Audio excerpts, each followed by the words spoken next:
Where I live in South Carolina, race is still a big issue. A lot of people are upset about the fact that the Confederate flag flies from our State House grounds. Truly and honestly, it doesn't bother me. It's a flag. It's there. It's really not that serious. Let them have it. I think we should just move on. With profound gratitude and great humility, I accept your nomination for presidency of the United States. Happy birthday to you.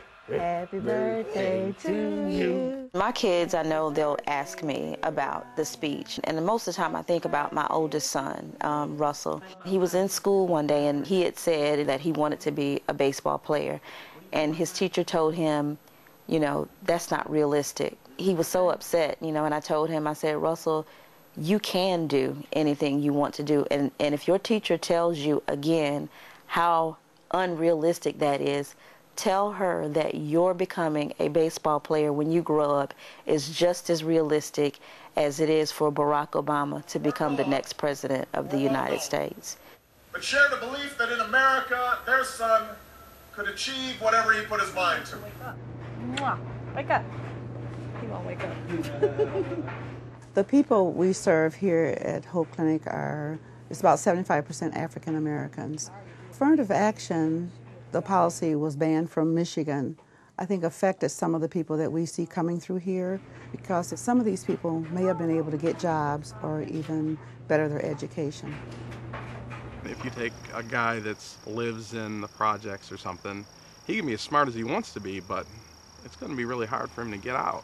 College is far away from, you know what I'm saying? And that's not the only criteria they look at. Because I grew up in the projects. Either. My mother was an alcoholic. I'm not saying that, you know, I'm not jumping on you, but I'm saying that, you know, we were talking about this yesterday. I grew up in the projects. My father wasn't there. My mother was an alcoholic, but I refused to accept that reality for me. So I know I'm the exception to the rule. You know, but that's 1 out of 100, 1 out of 1,000 that's going to do that. Agree with I can't speak because I never lived in the projects, but I can imagine a helpless feeling of you're trying to get out, you're trying to do the right thing, but your address says one thing, so you're not going to get the job.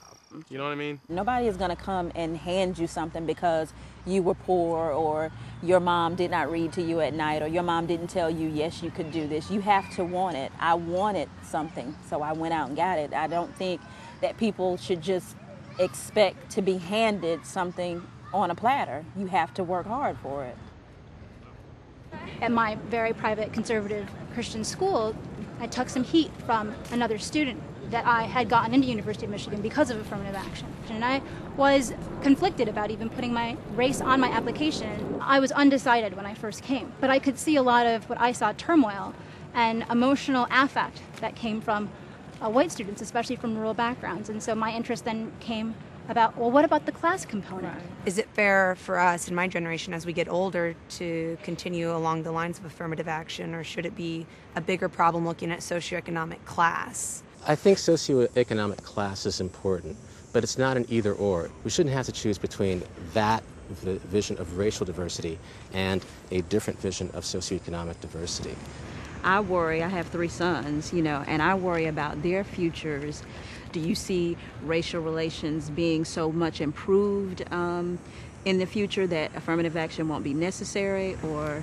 One of the things that's difficult for the students here in the midst of challenges to affirmative action was this sense that with the civil rights movement so many years ago, that they were being educated and socialized into a world where racism didn't exist. And I think that there was a certain kind of naivete in that post-civil rights generation. I find that challenge what you just said, that the naivety, because I try to teach my children that, you know, racism still exists, but at the same time, I want them to not be naive about the way the world is and the way it, you know, might possibly be when they grow up. Those people who look at Obama as a signal that we have triumphed over our history of racial inequality and this tremendous divide, I think those people will see that we still have a long way to go. When he first came along, you know, and I hated to have these doubts, but as an African-American man, I never thought that he would have gotten this far. Never thought he would have gotten this far, and it really touches me to see the diversity of the people who rally around him. And that just means so much to me, because it makes me feel like things will get better. Things are getting better. You know, the world is changing. Tell me that his factory is shut down. I remember all those men and women on the south side of Chicago.